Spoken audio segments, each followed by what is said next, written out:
Azucena Palacios, de la Universidad Autónoma de Madrid, va a empezar con esta perspectiva hacia el contacto desde la lingüística. Muchas gracias, ¿se oye bien? Gracias, buenos días. Bien, comienzo por aquello del tiempo. La situación del multilingüismo y del multiculturalismo que experimenta Hispanoamérica, como es bien sabido, es ciertamente diversa y compleja, y los lingüistas suelen considerar que este panorama es un patrimonio cultural que hay que cuidar, proteger y estudiar. Porque en efecto, la diversidad de las lenguas que conviven en el continente americano y las múltiples situaciones sociolingüísticas que surgen por ello tienen una complejidad que dista mucho de ser bien conocida, a pesar de que en los últimos decenios los estudios que abordan estas situaciones de contacto de español y lenguas amerindias se han multiplicado. Y lo que es más importante, cuentan con premisas teóricas y metodológicas novedosas que permiten mejores resultados. A pesar de ello, la vitalidad, el mantenimiento o el desplazamiento de las lenguas amerindias, su relación con el castellano, las soluciones lingüísticas emergentes que se crean en español y en las propias lenguas indígenas, las prácticas lingüísticas cotidianas, los espacios de uso y de negociación donde la comunicación tiene lugar, las formas de convivencia lingüística que se crean y su valoración social, el estatus de las lenguas que conviven en esos mismos espacios o las políticas lingüísticas que los distintos estados tienen, son temas que aún no están bien estudiados y en muchos casos pasan desapercibidos para la sociedad mayoritaria y también para los estudiosos. La complejidad y extensión de estas situaciones por el vasto territorio americano, difícilmente abarcable, supone sin duda un obstáculo importantísimo para abordar su estudio. A esta situación se suma el aumento de los escenarios multiculturales en las áreas urbanas debido a la migración rural interior, que supone un desafío adicional para abordar estos nuevos contextos. Pero también ha influido sin duda el hecho de que estas situaciones de contacto de lenguas no han obtenido la atención necesaria de nosotros, los investigadores. Por otra parte, desde una dimensión sociopolítica, si bien es cierto que institucionalmente se reconoce un multiculturalismo y un multilingüismo oficial en la mayoría de los países americanos, no siempre se concibe la convivencia de lenguas y de culturas como un valor positivo que enriquece. Desgraciadamente, a pesar de los esfuerzos que se están llevando a cabo, las lenguas y las culturas indígenas se siguen relacionando con conceptos como pobreza, subdesarrollo y marginalidad. García Tesoro 2008, Morensi 2008, Abud 1998, Zimmerman 2004, entre otros, han mostrado el desprestigio social que las lenguas y culturas amerindias tienen en la actualidad frente al español. Sus estudios recogen el testimonio de hablantes bilingües de distintas áreas y muestran cómo estos tienden a disimular sus conocimientos de lenguas amerindias para evitar la estigmatización social. Prácticas lingüísticas que provocan conflictos en sus comunidades o grupos sociales que les califican como desleales. La presencia del conflicto lingüístico se refleja así en la falta de flexibilidad para tomar decisiones lingüísticas y en la tendencia a preferir el español para la educación de los hijos. En este contexto, la lengua se refuerza como un instrumento de exclusión, ya que interviene de manera determinante en los procesos de diferenciación lingüística que favorecen la categorización social negativa del colectivo indígena y las actitudes de rechazo hacia la lengua. El prestigio social que el grupo mayoritario otorga a las lenguas indígenas y el que las propias comunidades se autoconceden influyen en gran medida en los procesos de conservación o sustitución de estas lenguas. La categorización social negativa no solo afecta a las lenguas indígenas, sino también a las variedades de español en contacto con ellas, como han denunciado Codensi 2008, Carapedo 2007 o Garatea 2009, entre otros. Este último afirma que los hablantes originarios del ámbito andino perciben lo costeño, y en especial lo limeño, como modelo, como única alternativa de ascenso y desarrollo personal, lo que en el campo de la lengua se traduce en un sentimiento de inferioridad hacia su variedad, un español incorrecto, a diferencia del español limeño que en cambio es percibido positivamente. Sarah Smith, 2008, va mucho más allá, haciendo distinciones más finas de esta cuestión. Así denuncia que algunos informantes andinos migrantes en Lima distinguen entre el racismo y la discriminación lingüística, achacando a esta última y no a sus características físicas la exclusión social. Afirma igualmente que el nivel de progreso de estos migrantes se mide por su desindianización, es decir, por la eliminación de los rasgos lingüísticos indexados con el espacio andino y su asimilación a la cultura limeña. hablar bien, hablar correcto, en el caso peruano, es hablar según los parámetros de la variedad limeña. Y esta evaluación negativa de lo andino repercute en los comportamientos lingüísticos de los hablantes, como han investigado Zavala 1999, Miki Palacios 2013, entre otros. Porque la variedad andina se identifica con ciertos rasgos lingüísticos, fonéticos, morfosintácticos y léxicos, por lo que los hablantes tienden a disimular u ocultar estos mismos rasgos y en muchos casos abandonar su lengua materna, si se trata de hablantes bilingües, independientemente de que esta fotografía social coincida o no con la realidad objetiva. En el caso de Bolivia, Coellos 2004 insiste en esta idea y construye su discurso sobre la minusvaloración de variedades locales de español de áreas bilingües a partir de una cita de internet muy ilustrativa que le sirve para plasmar los estereotipos existentes sobre la variedad andina boliviana, más allá de su explicación lingüística. La cita es la siguiente. El boliviano en general habla un español muy singular. Por ejemplo, el verbo haber lo emplea mucho. Nunca emplean los tiempos verbales pasados. No dicen yo fui, dicen yo he ido. Y las frases las arman al revés. No dicen voy a ir de paseo, dicen de paseo voy a ir. O por ejemplo, si refiriéndose a que allí hay un negocio, ellos dicen había sido un negocio. Y uno no entiende nada si el negocio no existe o si ya desapareció. El internauta que hace estas observaciones detecta ciertas variaciones que no coinciden con su norma lingüística y las cataloga de singular, sin saber si estas variaciones son o no del mismo tipo.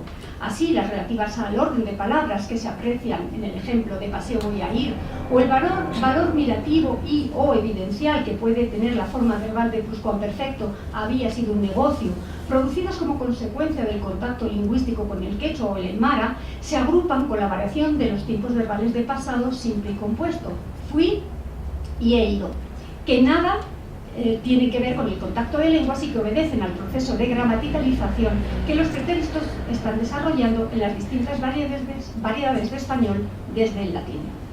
Pero ese internauta es un mero usuario de español, de otra variedad de español que no es la andina boliviana.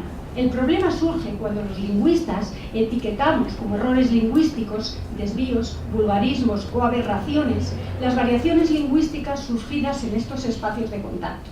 Variaciones que se apartan de la norma estándar y que se suelen adscribir de manera general a la categoría de español de indígenas, aunque los hablantes sean ya monolingües de español.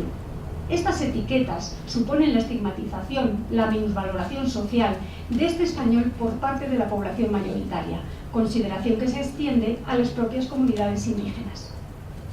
Este español de indígenas, como afirman Guerrero y San Giacomo 2014, recubre ciertamente distintas modalidades de habla en función de factores como el grado de bilingüismo, el modo de adquisición del español, la edad o el nivel de estudios. Todos estos factores conforman un mosaico complejo que exige un estudio pormenorizado y exhaustivo del que carecen, por desgracia, muchas de las áreas de contacto americanas. En definitiva, las variedades de español de las zonas de contacto lingüístico son producto de un contexto histórico de contacto intenso, que poseen características culturales propias en las que se ven imbricadas tanto la herencia indígena como la hispana. Por ello, su variedad de castellano responde a ese contexto cultural múltiple, que se manifiesta en variaciones lingüísticas significativas respecto de la variedad estándar. Variaciones bajo las que subyacen estrategias lingüísticas y cognitivas producto de la influencia de las lenguas amerindias con las que el español está en contacto. Y es esta complejidad lingüística la que hay que estudiar sin prejuicios ni ideas preconcebidas. Este es el gran reto que los lingüistas debemos afrontar. Porque si revisamos los estudios publicados sobre el español en contacto con las lenguas amerindias, observamos una trayectoria interesante que merece mencionarse. Permítanme que me remonte un instante a 1893, año de la publicación del polémico artículo de Rodolfo Lenz, Contribución para el conocimiento del español de América, donde el autor defendía la tesis indigenista para explicar las variaciones fonéticas del español hablado en Chile.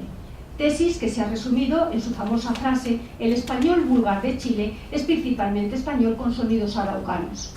Este trabajo, como saben, fue ferozmente rebatido, entre otros por Amado Alonso, que mostró de manera rigurosa que los fenómenos fonéticos que Lenz atribuía a la influencia del mapuche o araucano están en muchas otras variedades americanas. Orozco, 1966, reaccionó en esa misma línea, si bien admitía que podía existir alguna influencia del mapuche en el léxico. Y es en la fonética y en el léxico donde únicamente se ha admitido, hasta hace pocas décadas, la influencia de las lenguas indígenas en el español de ciertas variedades americanas. El motivo es sin duda las concepciones y puntos de partida que sobre la lengua se han mantenido durante una gran parte del siglo XX. Me refiero a visiones estáticas de la lengua que creen que el cambio lingüístico es caótico, no orientado, y en cuanto al cambio sintáctico consideran que es poco probable que tenga lugar. En esa concepción convergente del cambio lingüístico encontramos corrientes basadas en principios estructuralistas, pero también corrientes lingüísticas innatistas. Empezando por estas últimas, su concepción de las lenguas como un conjunto de principios y parámetros básicos universales innatos conlleva una concepción del cambio lingüístico en la que el cambio gramatical carece de dirección concreta, dado que, como afirma Javier Elvira 2009, las diferentes modalidades o configuraciones que una lengua puede adoptar están ya previstas en la dotación genética de cada individuo, que solo necesita que los datos externos orienten el desarrollo de la lengua en un sentido o en otro, lo que permitiría a cada individuo establecer los parámetros básicos de su gramática. Los cambios gramaticales estarían motivados por novedades en este proceso de opción paramétrica, novedades que pueden ser variaciones en el entorno, por tanto imprevisibles y aleatorias, lo que condicionará el carácter igualmente aleatorio del cambio. En cuanto a las corrientes de corte estructuralista, la dicotomía entre lengua y habla condiciona inexorablemente la concepción del cambio lingüístico, ya que excluye la posibilidad de que éste tenga lugar en el sistema, en la lengua, por lo que se desplaza al ámbito del habla como algo variable, caótico y por tanto inaprensible. En el caso de los cambios inducidos por contacto, estos postulados teóricos inciden especialmente en concebir las gramáticas como fortines difícilmente modificables, como consecuencia del contacto de lenguas, salvo en el ámbito de la fonética o del léxico. En este sentido, Coseriu, 1990, afirmaba que el influjo indígena y el de otras lenguas conciernen casi solo aspectos superficiales del idioma y solo tienen vigencia regional o estrictamente local en los pocos casos en que alcanzan el nivel del sistema lingüístico, así algunas veces en el ámbito fónico. Conciernen a comunidades hasta hace poco o todavía bilingües y por lo común inestables y de límites muy imprecisos, comunidades indígenas solo superficial o parcialmente hispanizadas o primera y muy rara vez segundas generaciones de migrantes. Alvar 2002 abundaba en la misma línea y, refiriéndose a la convivencia de español y las lenguas indígenas, afirmaba que las lenguas no se extinguen por completo, sino que dejan como estrato algunos elementos que condicionan a la lengua que se impone, o como sustrato tienen ecos siempre en la entonación y en la fonética.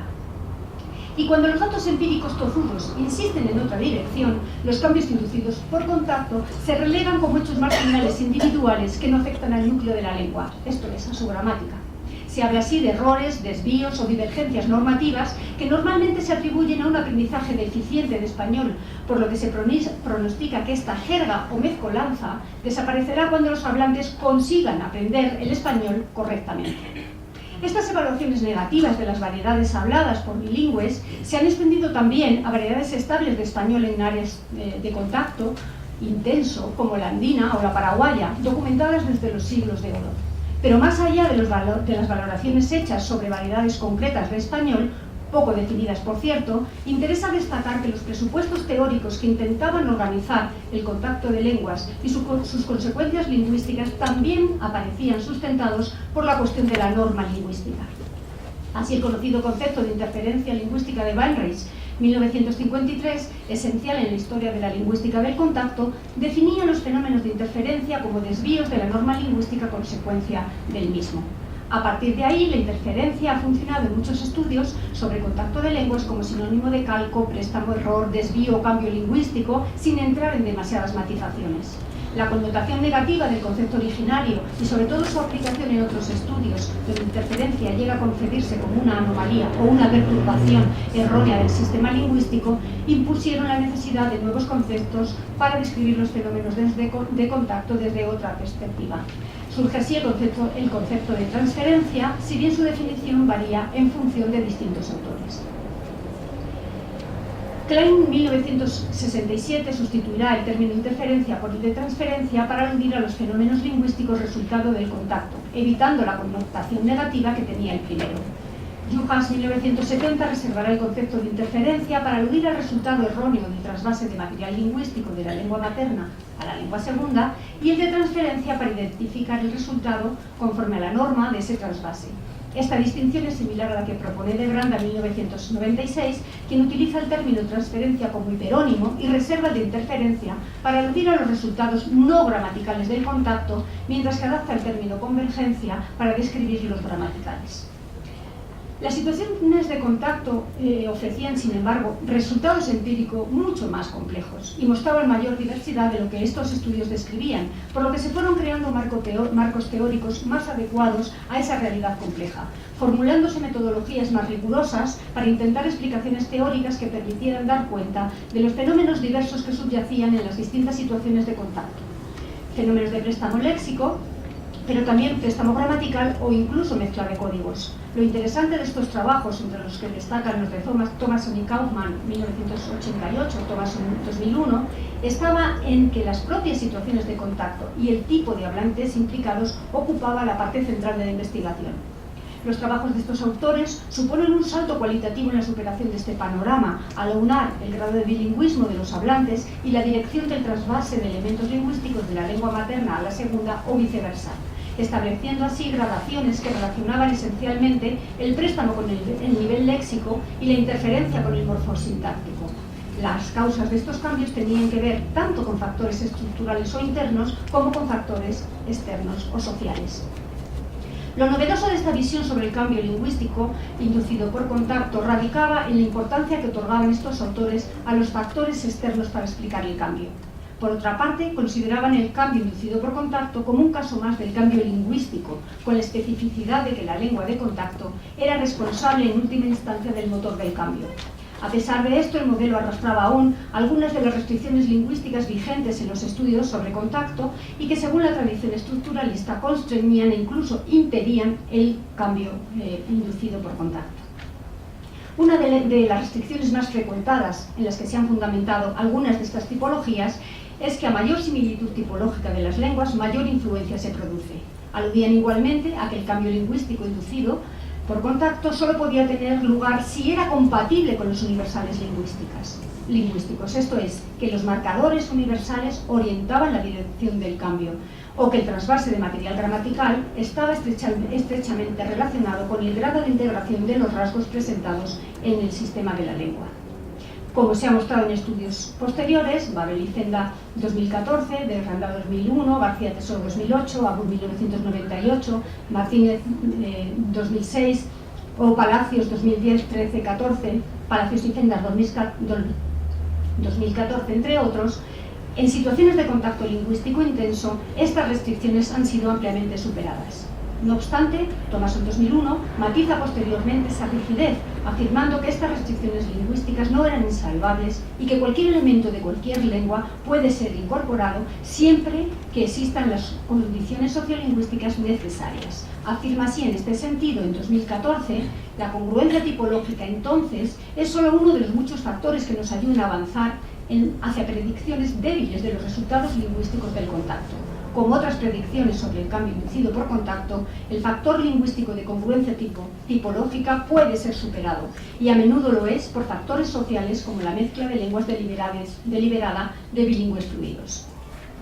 El análisis de nuevas áreas de contacto, a partir de trabajos de campo rigurosos y no solo de apreciaciones o observaciones plasmadas en datos descontextualizados, ha permitido cuestionar este panorama, ya que estas tipologías no reflejan la complejidad de las áreas de contacto, donde pueden coexistir en una misma comunidad hablantes bilingües simétricos y consecutivos, así como hablantes monolingües de las lenguas implicadas. Una concepción de la lengua orientada más hacia el estudio de la motivación funcional de la gramática en aras de una comunicación eficiente ha permitido cambiar en alguna medida la perspectiva de los estudios. Estos estudios tipológicos funcionales de la variación intra- e interlingüística han centrado su atención en describir las estructuras gramaticales que las lenguas adoptan para cubrir distintas necesidades comunicativas, estructuras o soluciones que suelen poder limitarse a un conjunto relativamente reducido en contraste con el vasto número de lenguas existentes que las adoptan y que encaja con unos pocos caminos evolutivos. Esto significa que el cambio lingüístico, incluido el inducido por contacto, se explica como producto de distintos procesos de gramaticalización. Así surge el concepto de replicación gramatical de Henning Kuteba 2005. Desde esta perspectiva, los cambios inducidos por contacto deben ajustarse a los procesos de gramaticalización que se han propuesto para las lenguas del mundo. Procesos que implican, en el caso de los cambios inducidos por contacto, una única dirección desde la lengua modelo a la réplica. La falta de flexibilidad en la teoría, sin embargo, no permite explicar cambios inducidos que parecen transgredir los procesos de gramaticalización universales, como pueden ser los sistemas pronominales átonos, que tienen lugar en distintas variedades de español, entre otros. Cuando se estudian situaciones de contacto histórico intenso, los datos empíricos fuerzan a adoptar perspectivas teóricas más dinámicas y flexibles para explicar los cambios inducidos por contacto, pero también para comprender que este es un proceso bidireccional cuyo resultado es la creación de soluciones lingüísticas tanto en el español como en las lenguas indígenas. Para concluir, quiero insistir en que los desafíos a los que nos somete el estudio del contacto son grandes y que aún queda mucho trabajo por hacer. Es imprescindible elaborar corpus orales basados en trabajos de campos exhaustivos y rigurosos de las prácticas lingüísticas de las distintas áreas de bilingüismo y analizarlos de manera científica, dejando a un lado los prejuicios sobre las valoraciones sociales de estas variedades. Aunque queda mucho camino por hacer, la lingüística del contacto ha avanzado teórica y metodológicamente de manera considerable, centrando la atención de la investigación en los hablantes y no en las lenguas, entendidas estas como sistemas dinámicos que categorizan los modos de representar la realidad. Variaciones y cambios lingüísticos son solo una manera más de representar esa realidad compleja, independientemente de si los consideramos hechos de lengua o de habla, errores o soluciones lingüísticas, efímeros o estables. Muchas gracias.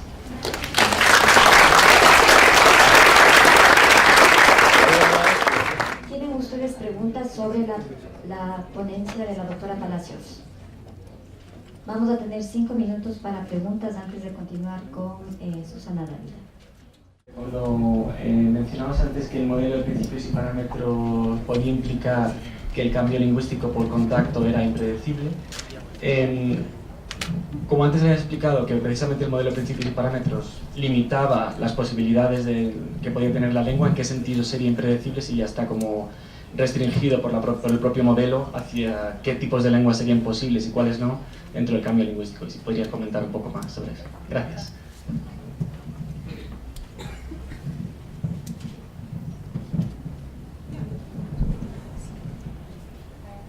Así mejor para no ir cambiando el soporte. Sí, me refiero a situaciones en las que los cambios, las soluciones emergentes que surgen en las situaciones de contacto lingüístico transgreden completamente los principios universales, y eso sería absolutamente inconcebible o por lo menos difícilmente explicable, no solo para teorías inductistas como la generativa, sino también para las estructurales o incluso para las funcionales tipológicas. El hecho es que realmente hay cambios lingüísticos que transgreden esos principios universales. Sí, los sistemas, uno de los más estudiados es los sistemas pronominales átonos de tercera persona. Tú eres español, así que vas a entenderlo rapidísimamente. Si te pongo la situación de mi sistema, yo soy de Madrid, tengo un sistema referencial basado en el género. Eso es lo que importa. Bueno, los principios universales de gramaticalización y las distintas jerarquías lo que están prediciendo es precisamente que ese es el cambio al que yo voy a optar. Es decir, eliminar el caso, que es el último elemento que se adquiere, y el más alejado del núcleo, y es el género el que va a sobrevenir. Y eso es lo que yo hago. Por eso ustedes me dirán luego en los pasillos, no aquí en la conferencia, decir cosas como la dije no sé qué cosa a María, pero le dije no sé qué cosa a Juan. Sin embargo, en todos los sistemas estudiados del español en contacto con lenguas amerindias, el género se ha neutralizado, ha desaparecido por completo, y lo que se mantiene es el caso. Entonces, es como si hubiera dado un salto en esa última etapa, con lo cual se están infringiendo esos parámetros.